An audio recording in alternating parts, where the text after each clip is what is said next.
This little phrase, repeat it slowly 4 or 5 minutes, 3 or 4 times a day, quietly to yourself, particularly before you go to sleep. Money is forever circulating freely in my life, and there is always a divine surplus. As you do this regularly and systematically, the idea of wealth will be conveyed to your deeper mind, and you will develop a wealth consciousness. Idle, mechanical repetition will not succeed in building the consciousness of wealth. Begin to feel the truth of what you affirm. You know what you're doing and why you're doing it. You know your deeper self is responsive to what you consciously accept as true. In the beginning, people who are in financial difficulties do not get results with such affirmations as, I'm wealthy, I'm prosperous, I'm successful. Such statements may cause their conditions to get worse. The reason is the subconscious mind will only accept the dominant of two ideas, or the dominant mood or feeling. When they say, I'm prosperous, their feeling of lack is greater, and something within them says, Please do "No, comment, you're not prosperous, like, you're share broke." and subscribe on my The feeling channel of lack is Digital dominant, Fiend Mind. so that Thank each you so affirmation much. calls forth the mood of lack, and more lack becomes theirs. The way to overcome this for beginners is to affirm what the conscious and subconscious mind will agree on. Then there will be no contradiction. Our subconscious mind accepts our beliefs, feelings, convictions, and what we consciously accept as true. A man could engage the cooperation of his subconscious mind by saying, I'm prospering every day. I'm growing in wealth and in wisdom every day. Every day my wealth is multiplying. I'm advancing, growing, and moving forward financially. These and similar statements would not create any conflict in the mind. For instance, if a salesman has only 10 cents in his pocket, he could easily agree that he would have more tomorrow. If he sold a pair of shoes tomorrow, there is nothing within him which says his sales could not increase. He could use statements such as, my sales are increasing every day. I'm advancing and moving forward. He would find these would be sound psychologically acceptable to his mind and produce desirable Please fruit. do comment, like, spiritually share and advanced subscribe student on who my quietly, channel knowingly, Digital Fiend and Mind. feelingly says, Thank you so much. I'm prosperous, I'm successful, I'm wealthy, gets wonderful results also. Why would this be true? When they think, feel, or say, I'm prosperous, they mean God is all supply or infinite riches, and what is true of God is true of them.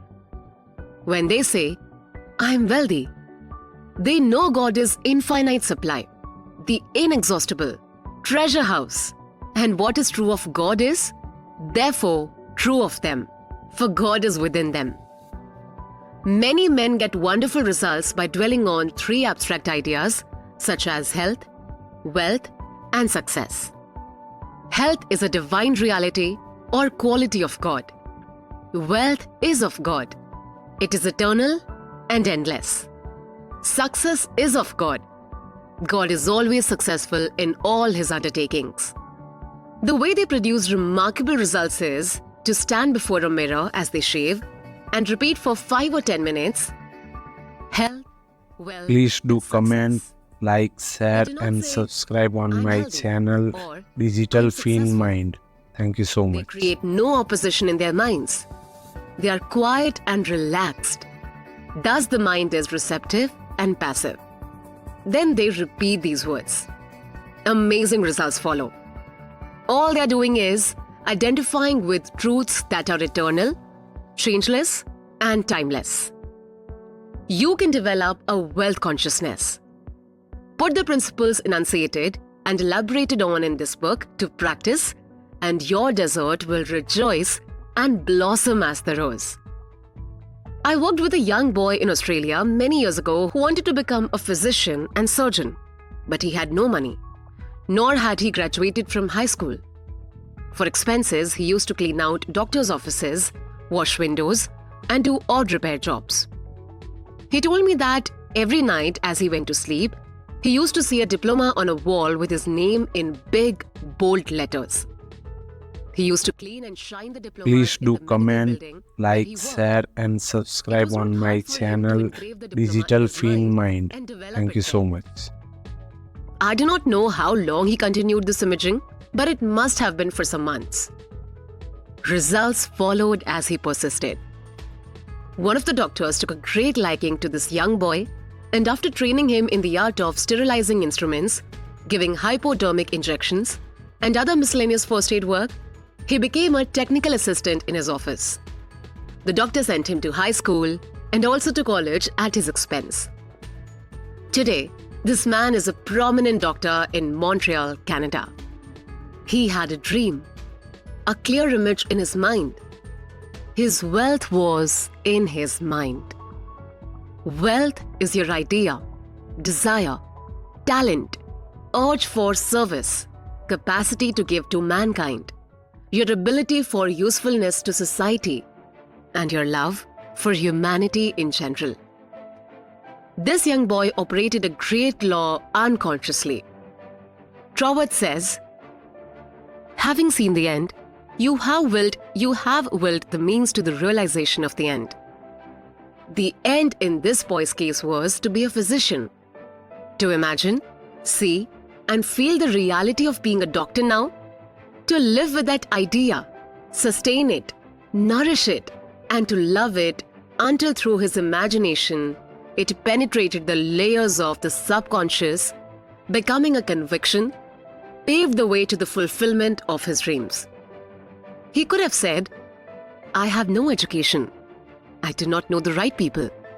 I am too old to go to a school now. I have no money. It would take years and I'm not intelligent. He would then be beaten before he started. His wealth was in his use of the spiritual power within him, which responded to his thought. The means or the way in which our prayer is answered is always hidden from us, except that occasionally we may intuitively perceive a part of the process. My ways are past finding out. The ways are not known.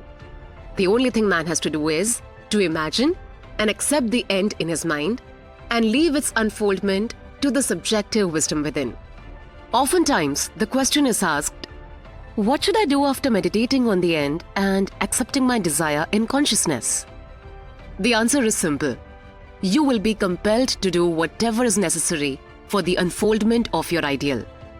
The law of the subconscious is compulsion. The law of life is action and reaction. What we do is the automatic response to our inner movements of the mind, inner feeling, and conviction. A few months ago, as I went to sleep, I imagined I was reading one of my most popular books, Magic of Faith in French.